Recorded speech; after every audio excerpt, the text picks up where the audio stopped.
नमस्कार मेरे विद्यार्थी मित्रों। आज हम क्षितिज से पहला पाठ दो बैलों की कथा पढ़ने जा रहे हैं। ये प्रेमचंद द्वारा लिखित कहानी है, प्रसिद्ध कहानी है। दो बैलों की कथा के माध्यम से प्रेमचंद ने कृषक समाज और पशुओं के भावनात्मक संबंध का वर्णन किया है। इस कहानी में ये भी बताया कि स्वतंत्रता सहज में ही नहीं मिलती, उसके लिए बार बार संघर्ष करना पड़ता है। इस प्रकार कहानी आज़ादी आंदोलन की भावना से जुड़ी हुई है। प्रेमचंद का जन्म 1880 में और मृत्यु इनकी 1936 में हुई। इन्होंने 300 से अधिक कहानियाँ रची। इनकी कहानियों की विशेषता है कि इनकी भाषा सरल, सजीव और मुहावरेदार है। ये बड़ी से बड़ी बात को सरल भाषा में और सीधे संक्षेप में कहना जानते हैं। तो आज हम इनकी ये प्रसिद्ध कथा या कहें कहानी पढ़ेंगे, जो हमें एक संदेश भी देती है। चलिए कहानी की शुरुआत करते हैं। कहानी झूरी एक किसान रहता है और इसके दो बैल रहते हैं, हीरा और मोती। दोनों ही ऐसे रहते हैं कि अपने मालिक से बहुत प्रेम करते हैं, लेकिन मालिक इनको एक दिन अपने साले के हाथों बेच देता है। बेचता नहीं, कहें कि ऐसे ही उसके घर भेज देता है। इस झूरी का जो साला है वो बहुत ही निर्दयी रहता है, बैलों की अच्छे से देखभाल नहीं करता, उतना प्रेम नहीं देता जितना कि झूरी करता था। बैल वहाँ से भागते हैं और आगे क्या क्या घटना घटित होती है, इस कहानी को हम शुरू से पढ़ेंगे। हमें समझ में आएगा कि कहानी में क्या क्या बताया गया है। दो बैलों की कथा।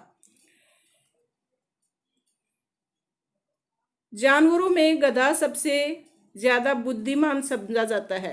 हम जब किसी आदमी को पहले दर्जे का बेवकूफ़ कहते हैं तो उसे गधा कहते हैं।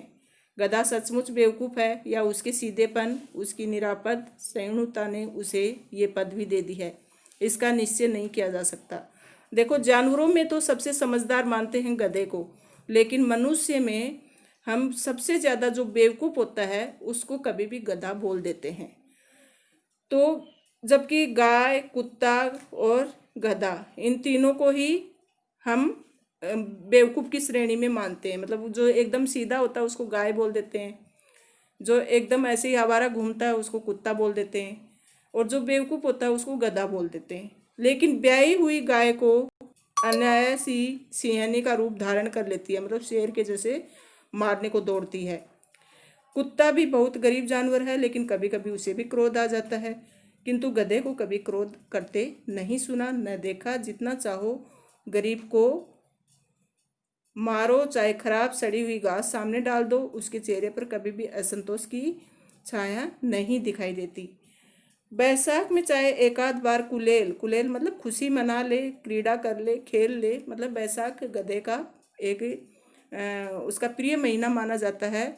इसके लिए बैसाख महीने में एक आध बार वो खुश नज़र आता है, बाकी टाइम पर तो उसके चेहरे पर उदासी ही छाई रहती है। तो गधे की तुलना ऋषि मुनियों से की है कि ऋषि मुनियों के जितने गुण हैं वे सभी उसमें पराकाष्ठा को पहुंच गए हैं। पराकाष्ठा मतलब अंतिम स्तर को, चरम सीमा को पहुंच गए हैं। जितने गुण एक ऋषि मुनि में होने चाहिए वो सारे के सारे गुण गधे में होते हैं। लेकिन फिर भी कोई मनुष्य बेवकूफ़ होता है तो उसको गधा की संज्ञा दी जाती है। तो ये हमारे समाज की मानसिक विकृति है, उसका कुछ नहीं कर सकते। समाज में जो सीधा इंसान होता है उसको गधा ही बोलते हैं। तो लेखक कहते हैं कि सद्गुणों का इतना अनादर, मतलब जितने इंसान के अंदर अगर सहन शक्ति है और सारे गुण उसके अच्छे हैं तो उसको गधा कहें, ये तो सद्गुणों का एक तरह से अनादर ही है। कदाचित सीधापन संसार के लिए उपयुक्त नहीं है। देखिए ना, भारतवासियों की अफ्रीका में क्या दुर्दशा हुई और क्यों अमेरिका में उन्हें घुसने नहीं दिया जाता। जबकि भारतवासियों की पहचान क्या है? बेचारे शराब नहीं पीते, 4 पैसे कुछ समय के लिए बचा कर रखते हैं, जी तोड़कर काम करते हैं, किसी से लड़ाई झगड़ा नहीं करते, और सुनकर हर चीज़ सुनकर गम खा जाते हैं, फिर भी बदनाम है। और वहीं देखो जापान की मिसाल सबके सामने कि एक विजय ने उसे संसार की सभ्य जातियों में गण्य बना दिया। गण्य मतलब सम्माननीय बना दिया, उनकी गणना होने लगी कि सभ्य हैं वहाँ के लोग। क्योंकि जिसकी लाठी उसकी भैंस वाली बात है। जो एकदम से जवाब देना जानता है वही जीतता है। तो जबकि भारतवासी एकदम से गुलाम रहे हैं अंग्रेज़ों के, और दूसरे किसी न किसी के उपनिवेश रहे हैं, तो भारतीयों की तुलना सीधेपन से की है, जबकि जो दूसरों पर हक जमा लेते हैं आसानी से उनको सभ्य माना है। तो ये हमारे समाज की मानसिकता है ऐसी कि जो सीधा होता है उसको बेवकूफ़ समझा जाता है। अगर वे ईंट का जवाब पत्थर से देना सीख जाते तो शायद सभ्य कहलाते। तो हमारे भारतीय भी ईंट का जवाब अगर पत्थर से देते तो सभ्य कहलाते। जापान की मिसाल सामने की एक ही विजय ने उसे संसार की सभ्य जातियों की में गण्य बना दिया। लेकिन गधे का एक छोटा भाई और भी है जो उससे कम ही गधा है, जो उससे कम गधा है, और वह है बैल। जिस अर्थ में हम गधा का प्रयोग करते हैं कुछ उसी से मिलते जुलते अर्थ में बछिया के ताऊ का भी प्रयोग करते हैं। कभी कभी हम बेवकूफ़ को गधा कह देते हैं, और कभी कभी कोई थोड़ा बहुत बेवकूफ़ होता है उसको बछिया का ताऊ भी बोल देते हैं। कुछ लोग बैल को शायद बेवकूफ़ी में सर्वश्रेष्ठ कहेंगे, मगर हमारा विचार ऐसा नहीं है। कहते हैं ना कभी कभी बैल बुद्धि, तो कुछ लोग तो बैल को सबसे ज़्यादा बेवकूफ़ समझते हैं, लेकिन हमारा विचार ऐसा नहीं है। हम ये समझते हैं कि बैल तो कभी कभी अड़ियल हो जाते हैं, कभी कभी अपनी रीतियों से अपना असंतोष भी प्रकट कर देते हैं, इसलिए उनका स्थान गधे से थोड़ा नीचा है। क्योंकि गधा कभी भी क्रोध नहीं करता, हर स्थिति में सहन कर लेता है, हर स्थिति को परिस्थिति को। लेकिन बैल कभी कभी अड़ियल बन जाते हैं, और कुछ गलत होता है तो उसका प्रतिकार भी करते हैं। तो इस तरह से बैल भी सीधे हैं, लेकिन गधे से उनका स्थान नीचा है। तो अब आएगी बैलों की कथा कि किस तरह से बैल अपना रूप दिखाते हैं जब टाइम आता है। तो जब ज़्यादा ही स्थिति खराब हो जाती है और जब कोई उनका ज़्यादा ही तिरस्कार करता है, अपमान करता है, तो किस तरह से वे अपना रंग दिखाते हैं। तो कहानी की शुरुआत होती है यहाँ से। झूरी के पास 2 बैल थे, एक का नाम हीरा, एक का नाम मोती। उनकी पहचान क्या थी? देखने में सुंदर, काम में चौकस, चौकस मतलब एकदम सचेत, डील में ऊंचे, डील शरीर। बहुत दिनों साथ रहते रहते दोनों में भाईचारा हो गया। दोनों में अच्छी मित्रता थी। दोनों एक ही नांद में एक साथ खाना खाते थे, चुपचाप अपनी बातें एक दूसरे को पास करते थे, विचार विनिमय करते थे। और ये एक शक्ति है जो कि मनुष्य के पास नहीं है। मनुष्य अपनी बात बोलकर ही व्यक्त कर पाते हैं, जबकि वो बिना बोले भी अपने विचारों का आदान प्रदान कर देते हैं। और दोनों में प्रेम किस तरह से था? दोनों एक दूसरे को चाट कर सूंघ कर अपना प्रेम प्रकट करते, कभी दोनों सींग भी मिला लिया करते, विग्रह के नाते नहीं, मतलब बिछुड़ना है इसके लिए नहीं, जबकि वे विनोद के भाव से करते थे। विनोद मतलब मस्ती के भाव से करते थे। वे आत्मीयता के भाव से करते थे। उनकी आत्मा एक दूसरे से जुड़ी हुई थी, उनकी भावनाएं एक दूसरे को समझ में आती थी। दोस्ती थी, कुछ फुसफुसी, कुछ हल्की सी रहती थी। ज़्यादा विश्वास नहीं किया जा सकता। जब ये दोनों बैल हल या गाड़ी में जोत दिए जाते, गर्दन हिला हिलाकर चलते, उस समय हर एक की चेष्टा होती कि ज़्यादा से ज़्यादा बोझ मेरी ही गर्दन पर रहे। मतलब इतनी मित्रता थी, इतनी दोस्ती थी कि जब जोतते थे हल से उनको, तो वे सोचते थे कि ज़्यादा वजन उस पर नहीं मुझ पर रहे। एक दूसरे के लिए इतना वो सोचते थे। दिन भर के बाद दोपहर या संध्या को दोनों खुलते तो एक दूसरे को चाट चूट कर अपनी थकान मिटा लिया करते, और नांद में खली भूसा पड़ जाने के बाद दोनों साथ साथ उठते, साथ नांद में मुंह डालते और साथ बैठते। एक मुंह हटा लेता तो दूसरा भी हटा लेता। तो देखो, खाना भी दोनों एक साथ ही खाते। दोनों नांद क्या होती है? जिसमें पशुओं को चारा दिया जाता है, वो पात्र होता है। तो उसमें वो दोनों एक साथ मुंह डालते थे और एक साथ ही मुंह हटाते थे। तो संयोग की बात क्या है कि झूरी ने, जो उनका मालिक था किसान, गोई मतलब बैलों की जोड़ी, उसको ससुराल भेज दिया, अपने ससुराल भेज दिया गया के हाथों। बैलों को क्या मालूम वे कहाँ भेजे जा रहे हैं, वो तो समझे कि उनके मालिक ने उन्हें बेच दिया है। और इस तरह से बेचा जाना उनको अच्छा नहीं लगा। वो मन ही मन मुँह बातें किए जा रहे थे कि अगर उन्हें हमें नहीं रखना था तो हमें इस जलील के हाथों क्यों बेचा।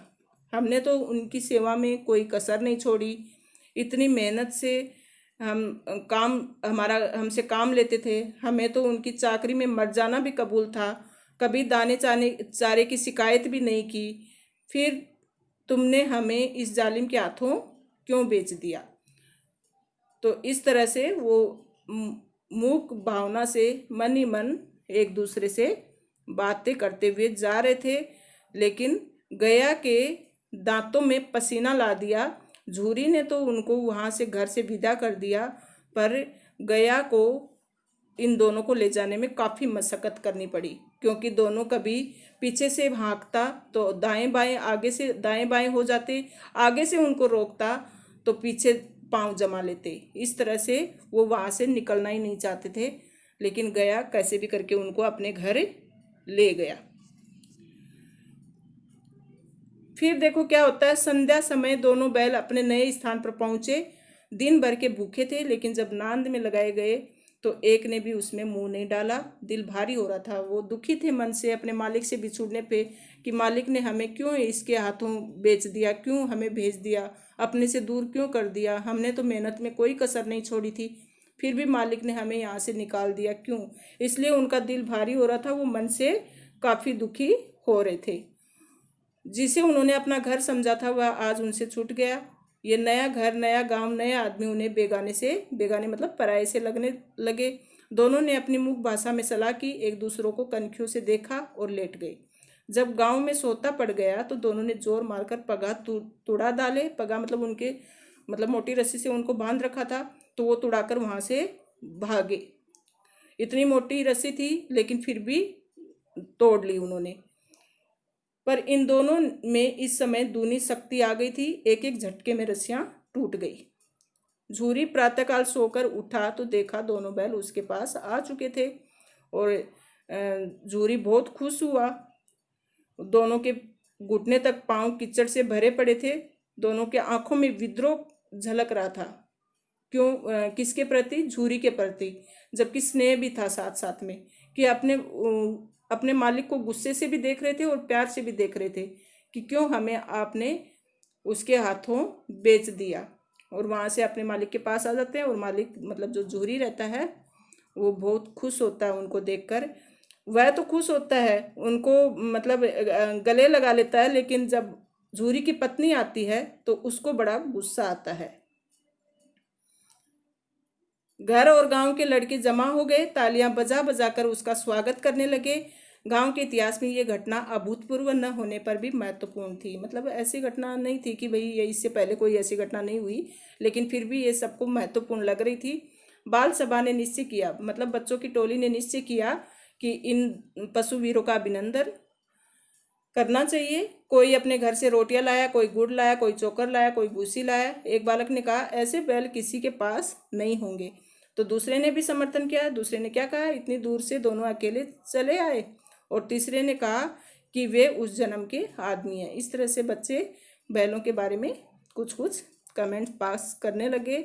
इसका प्रतिवाद करने का किसी को साहस नहीं हुआ, इस बारे में किसी को बोलने की हिम्मत नहीं हुई। झूरी की स्त्री ने बैलों को द्वार पर देखा तो जल उठी।